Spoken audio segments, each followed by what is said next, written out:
Students,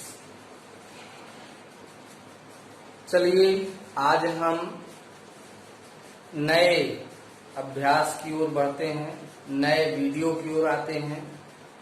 तो इस video के माध्यम से हम बहुपद और बहुपद के प्रकार के विषय में जानेंगे।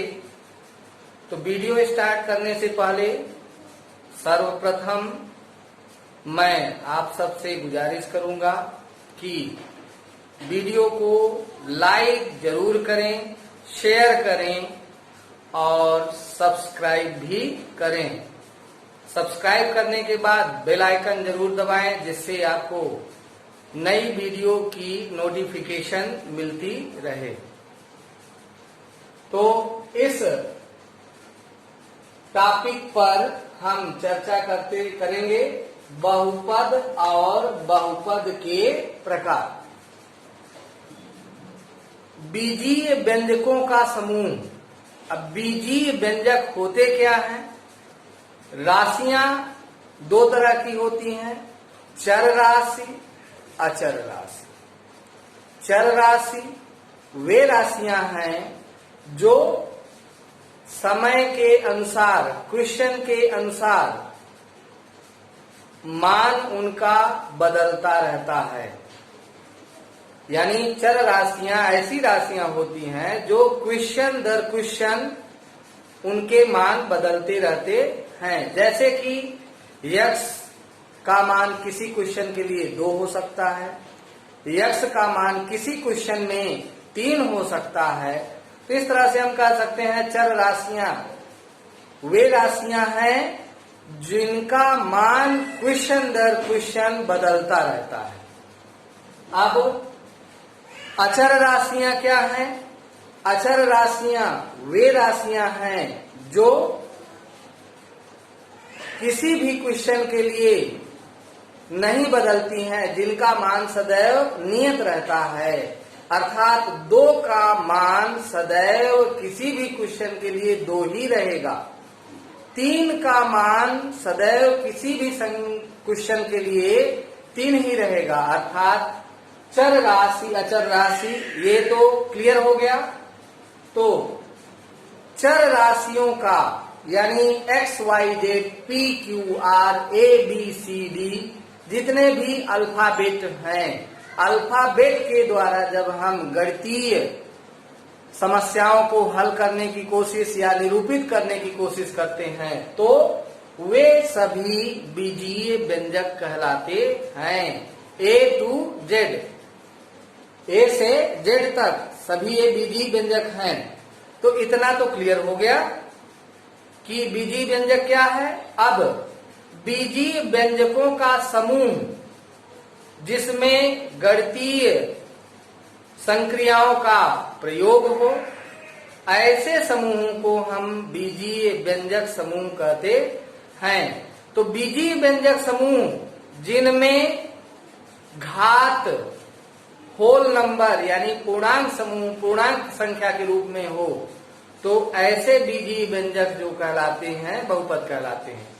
एक चर राशि पर बीजीय व्यंजकों का समूह जिन पर घात पूर्णांक संख्या हो, पूर्ण संख्या हो, तो ऐसे बहुपदों का समूह जो एक चर राशि का है बहुपद कहलाता है। फिर से सुन लीजिए, एक चर राशि का बीजीय व्यंजकों का समूह जिन पर घात पूर्ण संख्याएं होती हैं। घातांक के रूप में पूर्ण संख्या होने का मतलब, जैसे उदाहरण के लिए देख लीजिए 2x cube plus x square minus 2x plus 5। तो देखिए इस बीजीय व्यंजक समूह में एक चर राशि है x, यहाँ एक ही चर राशि है और इन पर घात जो लगी हुई है, पूर्ण घात पूर्णांक संख्या के रूप में लगी है। पूर्ण संख्याएं अर्थात पूर्ण संख्याएं अर्थात 0 1 2 3 इस तरह से तो घातांक जब पूर्ण संख्या के रूप में होगी, परिमेय नहीं होगी, परिमेय मतलब पिछले चैप्टर में परिमेय हमने सिखाया है, पिछले वीडियो में 4/5 1/3। तो घात के रूप में, यहाँ घातांक के रूप में परिमेय संख्या नहीं होनी चाहिए। पूर्ण संख्या के रूप में घात होगी तो वे बहुपद कहलाते हैं। और बहुपद के एग्जाम्पल जैसे ये देखिए, बहुपद का एग्जाम्पल एक है, ये बहुपद है। इसी प्रकार से x पर घाते 4 धन 3x² ऋण 2x धन 1, ये भी बहुपद है, क्योंकि घात यहाँ पूर्ण संख्या के रूप में है। जैसे x पर घाते 1/2 आ गया धन 3x माइनस 1, यह बहुपद नहीं है। यह क्या नहीं है? बहुपद नहीं है। अंडरस्टैंड? ऐसे ही x पर घाते 3 धन x² और √x है +3 है, तो रूट में नहीं होना चाहिए। चर राशियां रूट में नहीं होनी चाहिए। यदि चर राशि रूट में है तो वह बहुपद नहीं है, यानी ये भी बहुपद नहीं है। तो इस तरह से हम बहुपद छांट सकते हैं कि दिए हुए प्रश्न में कौन बहुपद है और कौन बहुपद नहीं है। मान लीजिए कि कुछ एग्जाम्पल इस प्रकार से भी हो सकता है, जैसे कि यदि x³ + x + 3x² + 5x - 3, तो इसका मतलब यहाँ देख रहे हैं, ये इससे कट जाएगा, बचेगा x²। क्यों? जैसे कि यहाँ 3 घात है, 3 घात को हम ऐसे लिख सकते हैं 3 बार, और इसी प्रकार से बटे में है x, तो ये x कट जाएगा और इस तरह से बचेगा x² प्लस ये 3x² प्लस 5x - 3। अब यहाँ ये दोनों सजाती पद हैं, जुड़ करके 4x² हो जाएगा प्लस 5x - 3। यह बहुपद है, यह बहुपद है। और यदि 4/5x धन x² धन x ऋण 5 इस तरह से है। यदि चर राशि बटे में है, हर में है, तो इसका मतलब यह बहुपद नहीं है। तो इतना हमने बहुपद के विषय में जानकारी प्राप्त किया। हम बहुपद इस तरह से छांट सकते हैं। और आइए अब चलते हैं बहुपद के प्रकार। तो बहुपद के प्रकार जानने के लिए यहाँ पर देखिए, बहुपदों का विभाजन प्रकार 2 तरह से हम समझेंगे। और इसमें सर्वप्रथम पदों के अनुसार, पदों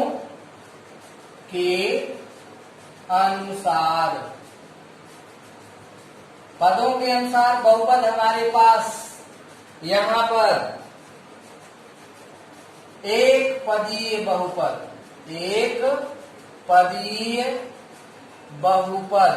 अर्थात ऐसे बहुपद जिसमें केवल एक पद हो। एग्जाम्पल के लिए 4x³ कामा, ये अगला बहुपद है। जैसे -x² कामा x पर पावर 4।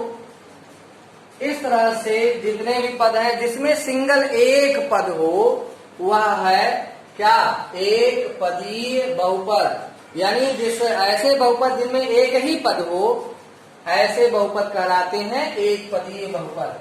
दूसरा प्रकार यहाँ पर है द्विपदीय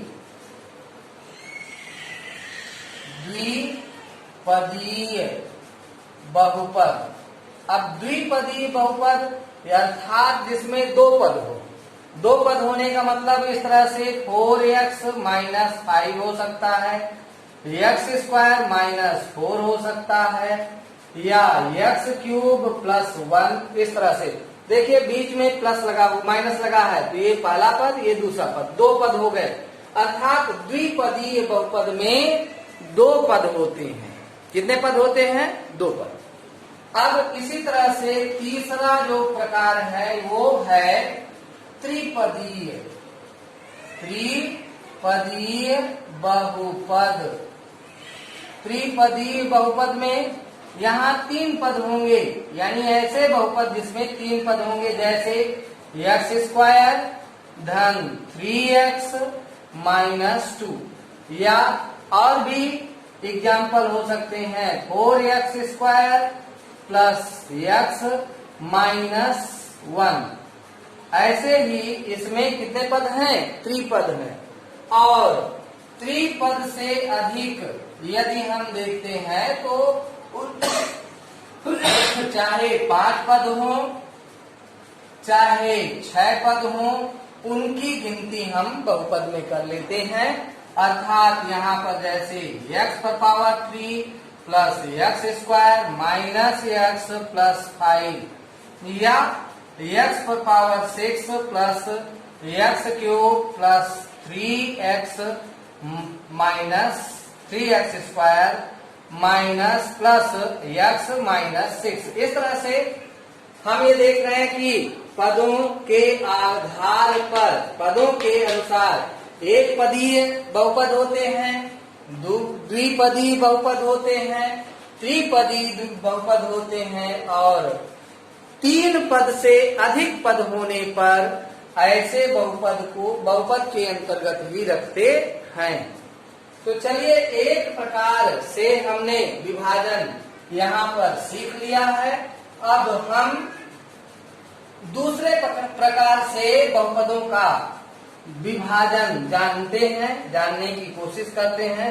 तो जैसे कि एक प्रकार से विभाजन पदों के अनुसार है, तो दूसरा जो है उसमें घातों के अनुसार हो सकता है। यहाँ पर बहुपद के प्रकार के लिए घातांक के आधार पर, घातांक, ओके, तो घातांक के आधार पर यदि हम इसका वर्गीकरण करेंगे तो जानिए कैसे इनका वर्गीकरण होगा। तो जिसमें एक घात होगी उसे हम कहते हैं रैखिक बहुपद। तो अब यहाँ पर रैखिक बहुपद क्या है? जिसमें एक घात होगी, यानी एक घात होने पर ये रैखिक बहुपद कहलाते हैं। एग्जाम्पल के लिए जैसे कि x धन 1, या 2x माइनस 5, या 4x माइनस 4x प्लस 3। तो देखिए इनमें x पर घात 1 है, यदि कोई घात नहीं लगी है तो एक घात मानी जाती है, इसलिए ये एक घात वाले बहुपद हैं जिन्हें हम रैखिक बहुपद कहते हैं।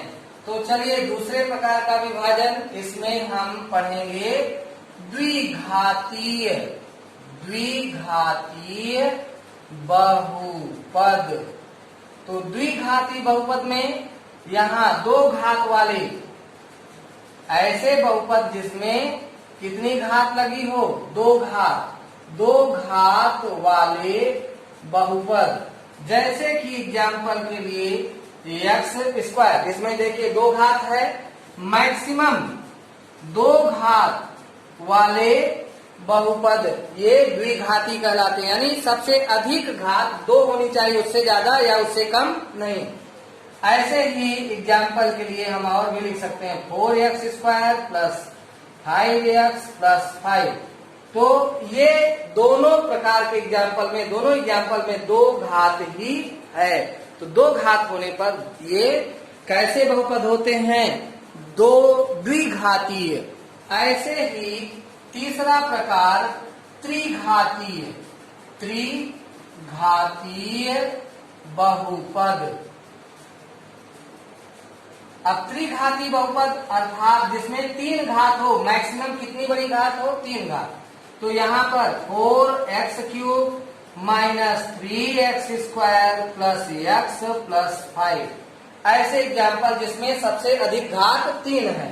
इसी प्रकार से 6x³ माइनस x प्लस 5 ऐसा भी हो सकता है। जरूर है कि सभी घातें हों, लेकिन इस तरह से घातों के आधार पर हम बहुपद का वर्गीकरण करते। अब हम मानक रूप, बहुपद के मानक रूप के बारे में जानेंगे। तो आइए हम सर्वप्रथम यह जानने की कोशिश करते हैं कि मानक रूप क्या है। जैसे कि उदाहरण के लिए मान लीजिए एग्जाम्पल में x पर पावर 6 प्लस x पर power 3 plus 4x² minus 5x पर पावर 7 प्लस 8, इस तरह से दिया हुआ बहुपद है। और इस बहुपद में मानक रूप में इसको लिखना है तो घातांकों के आरोही क्रम में या अवरोही क्रम में व्यवस्थित करके जो बहुपद प्राप्त होगा वह इस दिए हुए बहुपद का मानक रूप है। हमने क्या बताया कि इस दिए हुए बहुपद को जब हम उसकी घातांक के अनुसार घातांकों के आरोही क्रम में या अवरोही क्रम में लिखने की क्रिया से प्राप्त बहुपद मानक रूप होते हैं। तो इसको मानक रूप में यदि हम लिखते हैं, मानक रूप में यदि हम लिखें तो यहाँ पर माइनस सबसे बड़ी घात यहाँ पर 7 है, फिर 6 है, फिर 3 है, फिर 2 है। तो सबसे पहले बड़ी घात को हम लिख लेते हैं तो माइनस 5x पर पावर 7। हाँ, ये जरूर ध्यान देना है कि इस 5x यानी जो भी पद उठाएं उस पद के पहले चिन्ह को जरूर ध्यान दें। चिन्ह नहीं बदला जाएगा, जिस पद का जो चिन्ह है वही चिन्ह यहाँ लिखना है। इस वाले पद में माइनस है, माइनस पहले लिखते हैं, माइनस 5x पर पावर 7। फिर इसके बाद ये संख्या है 6 पावर वाली जिसका कि धनात्मक चिन्ह है। इस बहुपद का चिन्ह क्या है, धनात्मक है, तो धन चिन्ह लगाइए और ये पद उठाकर लिख लीजिए x पर घाते 6। अब उससे छोटी घात यहाँ पर 3 है और इसके आगे प्लस चिन्ह है, प्लस लगाइए, x पर घाते 3 और प्लस फिर 2 घात वाले पद को उठाकर लिखिए, प्लस लगा करके 4x² और फिर लास्ट में है 8। यह रूप इसका मानक रूप हो जाता है। और मानक रूप में लिखने के बाद दिए हुए बहुपद की घातांक बता सकते हैं। यानी यदि किसी क्वेश्चन में दिए हुए बहुपद की घात बताइए, यदि ऐसा कुछ पूछा जाता है तो मानक रूप में लिखो और जो सबसे बड़ी घात है वही उसकी घात हो जाएगी। तो इस बहुपद में सबसे बड़ी घात क्या है, 7, तो इसकी घात हो जाएगी 7। ऐसे ही मान लीजिए उदाहरण और भी है, जैसे कि 1/2 x पर घाते 3 माइनस x पर पावर 5 प्लस x पर power 6 plus 3/4 x² plus 5x minus 7। अब ये बहुपद दिया गया है। हमने अभी क्या कहा, मानक रूप लिखना है तो घातांकों के बढ़ते क्रम या घटते क्रम में लिखना है। तो इसमें सबसे पहले चुनिए कि कौन सी घात सबसे अधिक है। ये 6 घात सबसे बड़ी है, फिर उसके बाद 5 है, फिर 3 है, फिर 2 है, फिर 1 है, फिर यहाँ 0 घात है। तो इस तरह से हम यहाँ पर लिख सकते हैं। सर्वप्रथम मानक रूप में यदि हमें लिखना है तो मानक रूप में यदि हमें लिखना है तो सर्वप्रथम 6 घात यानी x पर घाते 6, फिर इसके बाद ये है माइनस x पर घाते 5, फिर ये पद है प्लस 1/2 x पर पावर 3 और फिर ये है पद प्लस 3/4 x पर पावर 2 और फिर सिंगल घात 5x और देखिए इसमें घात शून्य है तो यहाँ -7। यदि घातांक क्वेश्चनों में पूछा जाता है तो बड़ी घात को ही दिए हुए बहुपद में सबसे बड़ी घात को ही उस बहुपद की घात बना देते हैं, घात होती है। लेकिन कुछ क्वेश्चन में जैसे घात सिंपली पूछ लिया 4 में, जैसे ये संख्या दे दिया 4 की घात क्या है तो यहाँ पर 4 और x पर घात 0 अर्थात इस x पर घात 0 थी तो 4 और x पर घात 0 यानी 4 गुणे x पर घात 0 का मतलब 1। हमने घातांकों के नियम में बताया था चाहे जितनी बड़ी से बड़ी संख्या लिखें उसमें घात 0 है तो उसका मान 1 आता है। तो ये 4 एकम 4 अर्थात ये जो रूप है ये यहीं से आया है तो इसकी घात कितनी है 0। तो इस तरह से हम कह सकते हैं 4 यदि होल नंबर के रूप में कोई संख्या दी है और उसमें घातांक बताना है तो वहां घातांक 0 होगी। ओके, तो चलिए इस वीडियो के माध्यम से आपने घात के विषय में जान लिया है, मानक रूप के बारे में जान लिया है और बहुपद के विषय में जानकारी प्राप्त किए हैं, बहुपद के प्रकारों के विषय में जानकारी प्राप्त किए हैं।